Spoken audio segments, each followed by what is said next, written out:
Hello दोस्तों, क्या आपने कभी सोचा है कि एक आम इंसान भी करोड़ों की दौलत का मालिक कैसे बन जाता है, जबकि कई पढ़े लिखे लोग जीवन भर कर्ज में डूबे रहते हैं? क्या पैसा कमाना सिर्फ मेहनत का खेल है या इसमें सोच और आदतों का भी बड़ा हाथ होता है? तो दोस्तों, आज हम बात करने जा रहे हैं उस किताब की जिसने लाखों लोगों की सोच को बदल दिया, द साइकोलॉजी ऑफ मनी। अगर आप भी अपनी पैसे से जुड़ी सोच को बदलकर एक नया जीवन शुरू करना चाहते हैं तो इस वीडियो को अंत तक जरूर देखिए और अभी एक लाइक और सब्सक्राइब दबा दीजिए ताकि ऐसा ही कंटेंट आपको मिलता रहे। कोई भी इंसान पैसे को अलग नजरिए से देखता है। मॉर्गन हाउसल कहते हैं कि हर इंसान का पैसा देखने का नजरिया उसके खुद के अनुभवों पर आधारित होता है। कोई इंसान जिसने गरीबी में जन्म लिया है वो पैसे को बचाने के नजरिए से देखेगा, जबकि जो अमीर परिवार में पला बढ़ा है उसके लिए पैसा सिर्फ एक साधन होगा। उदाहरण के लिए, रमेश बचपन से ही आर्थिक तंगी में रहा, इसलिए जब वो कमाने लगा तो उसने हर चीज में बचत की। वहीं सुरेश एक अमीर घर में पला, उसे खर्च करने में कोई डर नहीं लगता। दोनों का मनी साइकोलॉजी अलग है, लेकिन दोनों ही अपने अपने अनुभव के हिसाब से सही है। अपनी मनी बिलीव्स को पहचानो। क्या आप पैसे से डरते हो या समझदारी से इस्तेमाल करते हो? दूसरों की पैसे से सोच को जज मत करो, उनका अनुभव अलग है। लक और रिस्क एक ही सिक्के के दो पहलू। पैसे की दुनिया में किस्मत और रिस्क दोनों ही बड़ी भूमिका निभाते हैं। लेखक बिल गेट्स का उदाहरण देते हैं। गेट्स जिस स्कूल में पढ़े वहां कंप्यूटर की सुविधा थी, जो एक 970S में बहुत दुर्लभ था। ये एक लक था। लेकिन उसी स्कूल में एक और लड़का, केंट एवेंस, उतना ही होशियार था, लेकिन एक दुर्घटना में उसकी जान चली गई। ये रिस्क था। जब आप किसी की सफलता देखें तो उनकी मेहनत के साथ साथ उनकी किस्मत और समय की भूमिका को भी समझें। अपनी फेलियर को पूरी तरह से अपनी गलती मत मानो। दूसरों की सक्सेस को भी सिर्फ मेहनत का नतीजा मत समझो। जो आपके हाथ में है वही करें, बाकी ऊपर वाले पर छोड़ दें। कभी कभी अमीर दिखना और असल में अमीर होना दो अलग चीजें होती हैं। लोग अक्सर वो चीजें खरीदते हैं जो उन्हें अमीर दिखाए, जैसे बड़ी गाड़ी, ब्रांडेड कपड़े, लेकिन इन सब के पीछे छुपा होता है कर्ज और तनाव। लेखक बताते हैं कि एक आदमी जो असली में अमीर है वो ज्यादातर सादगी से रहता है, क्योंकि असली अमीरी है फ्रीडम, शांति और विकल्पों की आजादी। अमीरी दिखाने के बजाय वित्तीय आजादी की तरफ बढ़ो। दिखावे के पीछे दौड़ने से बचो, वो दौड़ कभी खत्म नहीं होती। कंपाउंडिंग, धन बढ़ाने की जादुई शक्ति। मॉर्गन हाउसल कहते हैं, वॉरेन बफेट की सबसे बड़ी ताकत उसकी समझदारी नहीं बल्कि उसका धैर्य है। बफे ने 11 साल की उम्र में निवेश शुरू किया और 90 साल की उम्र तक करते रहे। उनका 90% धन 65 की उम्र के बाद बना। वजह सिर्फ कंपाउंडिंग। अगर ₹1 हर दिन दोगुना हो तो 30 दिन बाद वो ₹5 करोड़ से भी ज्यादा हो जाता है। पैसा कमाने की जल्दी मत करो। सही समय और धैर्य सबसे बड़े हथियार है। जितनी जल्दी शुरुआत करोगे उतना बड़ा फर्क दिखेगा। अगर आपने अभी तक वीडियो को लाइक और सब्सक्राइब नहीं किया है तो कर लीजिए। धन का खेल, भाग्य बनाम मेहनत। आप अमीर हैं, इसका मतलब ये नहीं कि आप होशियार भी हैं। कई बार लोग भाग्य से अमीर बनते हैं और फिर खुद को जीनियस समझने लगते हैं। मॉर्गन हाउसल इस चैप्टर में बताते हैं कि किस तरह किस्मत और जोखिम पैसा बनाने में बड़ा रोल निभाते हैं। लेकिन हम अक्सर किसी की सफलता देखकर सिर्फ मेहनत को क्रेडिट देते हैं, जबकि किस्मत को नजरअंदाज कर देते हैं। उदाहरण, बिल गेट्स का स्कूल अमेरिका का एकमात्र स्कूल था जहां कंप्यूटर की सुविधा थी। ये उनकी लाइफ चेंजिंग किस्मत थी। सफलता को देखकर किसी को जज मत करो। हो सकता है उसकी जर्नी में किस्मत ने भी साथ दिया हो। आपकी मेहनत जरूरी है, लेकिन विनम्रता उससे भी ज्यादा जरूरी है। फाइनेंशियल प्लानिंग कुछ भी हो सकता है। प्लानिंग करने का मतलब ये नहीं कि सब वैसा ही होगा। इसका मतलब है आप किसी भी स्थिति के लिए तैयार रहो। लेखक समझाते हैं कि फाइनेंशियल प्लानिंग को हम अक्सर एक परफेक्ट रास्ता मान लेते हैं, लेकिन सच्चाई यह है कि जिंदगी में कोई भी मोड़ आ सकता है। उदाहरण, कोविड-19 जैसे संकट किसी को पता नहीं थे, लेकिन जिनके पास आपातकालीन फंड था, उन्होंने वो तूफान भी पार किया। अपने पैसे का ऐसा प्लान बनाओ जो लचीलापन, फ्लेक्सिबिलिटी दे। अगर प्लान अब फेल हो जाए तो प्लान भी जरूर होना चाहिए। फ्रीडम, असली अमीरी। असली अमीरी वो है जब आप अपने समय के मालिक हो। मॉर्गन हाउसल बताते हैं कि पैसा कमाना अच्छा है, लेकिन अगर आपके पास खुद का समय नहीं है तो आप अमीर नहीं, गुलाम हैं। उदाहरण, एक करोड़पति बिजनेसमैन जो हर दिन 18 घंटे काम करता है, लेकिन बच्चों के साथ 10 मिनट नहीं बिता पाता, क्या वो अमीर है? सबसे कीमती चीज है आपका समय। पैसा इसीलिए चाहिए ताकि आप अपनी मर्जी की जिंदगी जी सकें, दूसरों के इशारे पर नहीं। अमीरी का असली पैमाना सिर्फ पैसा नहीं, बल्कि फ्रीडम है। अपना समय, अपने फैसले, अपने तरीके। आदमी को कितना चाहिए? कभी न खत्म होने वाली भूख। अगर आपकी तुलना करने की आदत नहीं गई तो आपका सुख हमेशा किसी और की जेब में रहेगा। इस अध्याय में लेखक एक बहुत बड़ा रियलिटी चेक देते हैं कि जब हम दूसरों से अपनी तुलना करते हैं तो हमारी इच्छाएं कभी खत्म नहीं होती। उदाहरण, अगर आपके पास 1 रुपया करोड़ है, लेकिन आपका दोस्त 2 रुपए करोड़ कमाता है, तो आप खुद को गरीब महसूस करने लगते हैं। इनफ जानना एक कला है। ये जानना कि आपको कितना चाहिए और कब रुकना है। हमेशा आगे बढ़ना जरूरी है, लेकिन शांति उसके बाद भी ज्यादा जरूरी है। धन और अहंकार, दिखावे की दौलत असली दौलत नहीं होती। असली दौलत वो होती है जो दिखाई नहीं देती, जैसे सेविंग्स, इन्वेस्टमेंट्स और आत्मसंतोष। लेखक समझाते हैं कि जो चीजें दिखती हैं, बड़ी गाड़ियां, ब्रांडेड कपड़े, महंगी छुट्टियां, वो दौलत नहीं, सिर्फ खर्च है। आपने एक दोस्त को BMW चलाते देखा, आपको लगता है वो बहुत अमीर है, लेकिन क्या आपने देखा कि उसकी सेविंग्स कितनी है? उसकी नेटवर्थ क्या है? असली अमीरी वो है जो दिखती नहीं है। हर खर्च जो दूसरों को दिखाने के लिए किया जा रहा है, वो आपकी अमीरी को कम कर रहा है। ध्यान रखें, लोग आपको नहीं, आपकी चीजों को एडमायर करते हैं, लेकिन उसकी कीमत आप चुका रहे हैं। इंसान खुद अपनी बर्बादी का कारण होता है। सेव मनी, बिना कारण के भी सेविंग्स करना समझदारी है, क्योंकि जिंदगी कभी भी आपको बिना चेतावनी के चौंका सकती है। हाउसल बताते हैं कि सेविंग्स सिर्फ किसी गोल के लिए नहीं, जिंदगी के अनदेखे तूफानों से लड़ने के लिए भी जरूरी है। आपकी नौकरी अचानक चली जाए या मेडिकल इमरजेंसी आ जाए, क्या आपके पास फाइनेंशियल बैकअप है? अगर नहीं, तो आप खतरे में हैं, चाहे आपकी सैलरी कितनी भी हो। Savings personal freedom plus security. बिना किसी खास कारण के भी सेविंग करना जरूरी है, ताकि जिंदगी के झटके आपको न हिला सके।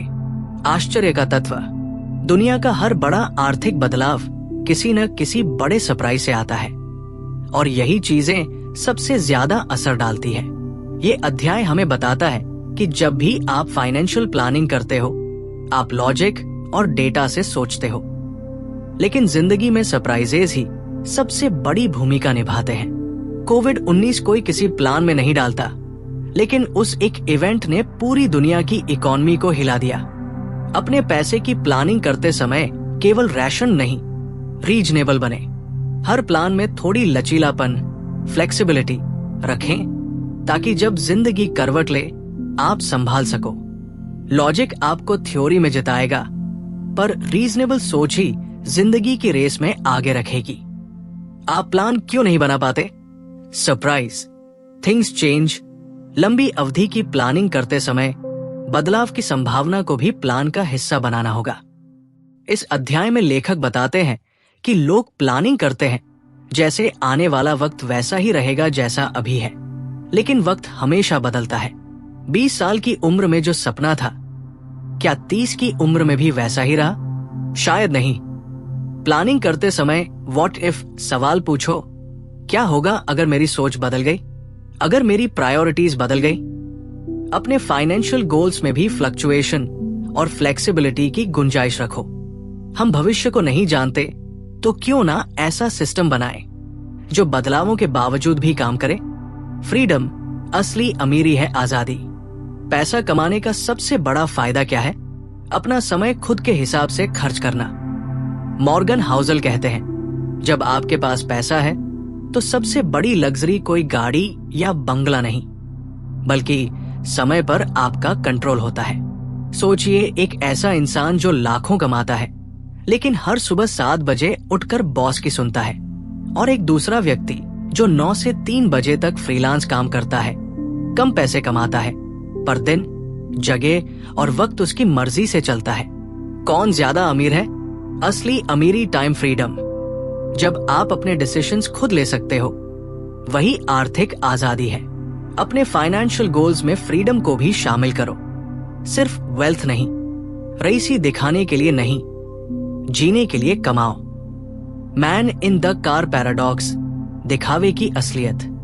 जब आप कोई महंगी चीज लेकर घूमते हो तो लोग उस चीज को देखते हैं, आपको नहीं। जब कोई लग्जरी कार में घूमता है, लोग कहते हैं, वाह क्या कार है।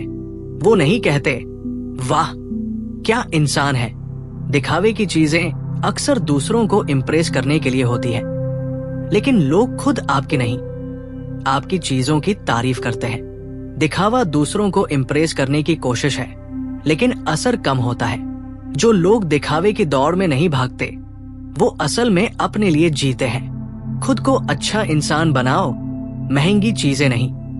लोग आपको नहीं, आपके आसपास की चीजों को नोटिस करते हैं। अपनी वैल्यू अंदर से बढ़ाओ। Nothings free. हर चीज की कोई कीमत होती है, हर चीज का एक दाम होता है।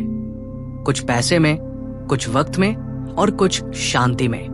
मॉर्गन हाउसल कहते हैं, हर फाइनेंशियल निर्णय के पीछे कोई न कोई कॉस्ट होती है, लेकिन हम अक्सर उस कॉस्ट को देख नहीं पाते। स्टॉक्स में इन्वेस्ट करने का रिटर्न तो दिखता है, लेकिन उसकी कॉस्ट होती है उतार चढ़ाव को सहना। करोड़पति बनने का सपना अच्छा है, लेकिन उसकी कॉस्ट है समय, मेहनत, फोकस और कभी कभी रिश्तों की बलि। हर फायदे की एक अनदेखी कीमत होती है। अगर आप इन्वेस्टमेंट के नुकसान नहीं सह सकते, तो आप फायदे के हकदार नहीं हैं। फाइनेंशियल ग्रोथ के रास्ते में मेंटल कॉस्ट भी होती है, एंजाइटी, पेशेंस और अनसर्टेनिटी। बिना कीमत चुकाए कोई भी सफलता नहीं मिलती, चाहे वो पैसा हो या सुकून। यूमी, तुम्हारी कहानी मेरी जैसी नहीं है। कभी किसी की फाइनेंशियल डिसीजन को जज मत करो, क्योंकि तुम उसकी जिंदगी नहीं जी रहे। एक आदमी क्रिप्टो में निवेश करता है तो दूसरा उसे पागल समझता है, लेकिन हो सकता है कि पहले आदमी के पास रिस्क लेने की आजादी हो और दूसरे के पास फैमिली रिस्पॉन्सिबिलिटी। किसी का छोटा निवेश भी उसके लिए बड़ा रिस्क हो सकता है, और किसी का बड़ा निवेश सिर्फ एक गेम। लोग अलग अलग बैकग्राउंड, जानकारी और सपनों के साथ पैसा बनाते हैं। किसी और की स्ट्रैटेजी आपके लिए काम नहीं करेगी जब तक आपकी प्रायोरिटीज अलग है। तुलना बंद करो, समझदारी से अपने हिसाब से चलो। पैसे के मामले में कंपैरिजन नहीं, क्लैरिटी जरूरी है। नकारात्मकता का आकर्षण। हमेशा लोग बुरी खबरों पर ज्यादा भरोसा करते हैं, क्योंकि वो खतरे की घंटी बजाती है। मॉर्गन हाउसल का कहना है कि जब भी कोई कहता है कि मार्केट क्रैश होगा, लोग तुरंत सतर्क हो जाते हैं। लेकिन अगर कोई कहे कि अगले 10 सालों में मार्केट 3x होगी, तो लोग हंसते हैं या नजरअंदाज करते हैं। क्यों? क्योंकि हमारे दिमाग को डर जल्दी पकड़ में आता है और उम्मीद को मानने में वक्त लगता है। अगर कोई कहे कि बैंकिंग सिस्टम टूट सकता है, तो हम घबरा जाते हैं। लेकिन अगर कोई कहे कि इन्वेस्टिंग से आप अमीर हो सकते हैं, तो हम आलसी हो जाते हैं। नकारात्मक बातें आकर्षक होती हैं, लेकिन अमीर बनने के लिए पॉजिटिव सोच जरूरी है। पॉजिटिव चीजें धीरे धीरे बनती हैं, जैसे बैंक अकाउंट। नेगेटिव चीजें अचानक गिरती हैं, जैसे स्टॉक मार्केट क्रैश। इसलिए धैर्य रखो, डर से नहीं सोचो, लॉन्ग टर्म की पॉजिटिव सोच रखो। जब इंसान किसी भी चीज पर विश्वास करने लगता है, जब आपके पास फैक्ट्स नहीं होते, तो आप अपने इमोशन से निर्णय लेने लगते हैं।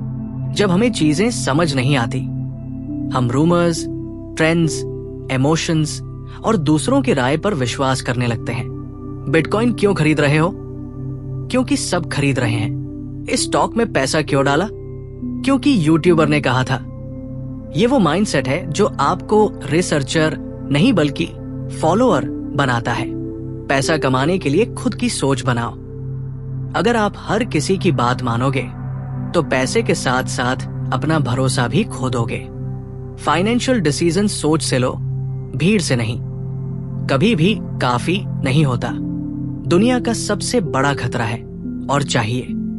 कई बार हम बहुत कुछ पा चुके होते हैं, लेकिन फिर भी और ज्यादा की लालसा में अपनी शांति, रिश्ते, इज्जत और जिंदगी सब दाव पर लगा देते हैं। 2008 के फाइनेंशियल क्राइसिस के पीछे एक बड़ी वजह यही लालच थी। कंपनियां पहले से मुनाफे में थी, लेकिन और की चाह में उन्होंने रिस्क लिया और अंत में सब डूब गया। कभी कभी थोड़ा छोड़ना सब कुछ बचा लेता है। संतुष्टि एक कला है और जो ये सीख लेता है वही असली अमीर है। जरूरत और लालच के बीच की रेखा पहचानो। पैसा एक सॉफ्ट स्किल है, नंबर्स नहीं, बिहेवियर मैटर करता है। मॉर्गन कहते हैं, पैसे से अच्छा व्यवहार करना कोई मैथ्स या साइंस नहीं है, ये एक सॉफ्ट स्किल है। मतलब आपको एक्सेल शीट्स और स्टॉक्स की गहराई जानने की जरूरत नहीं। आपको अपने इमोशंस, आदतों और डिसिप्लिन को मैनेज करना आना चाहिए। लेखक के अंतिम शब्द, स्मार्ट बनने की कोशिश मत करो, सामान्य बनो और लंबे समय तक टिके रहो। पैसा कमाना सिर्फ नॉलेज से नहीं, बिहेवियर से होता है। अंतिम शब्द, साइकोलॉजी ऑफ मनी से क्या सीखा? तो दोस्तों, इस पूरी किताब ने हमें सिखाया कि पैसा एक मानसिक खेल है। व्यवहार नॉलेज से ज्यादा मायने रखता है। संतुलन और धैर्य सबसे बड़ी संपत्ति है। और सबसे जरूरी, हर किसी की पैसा यात्रा अलग है। मिलते हैं अगली धमाकेदार बुक समरी के साथ। तब तक के लिए सोचिए, समझिए और बढ़ते रहिए।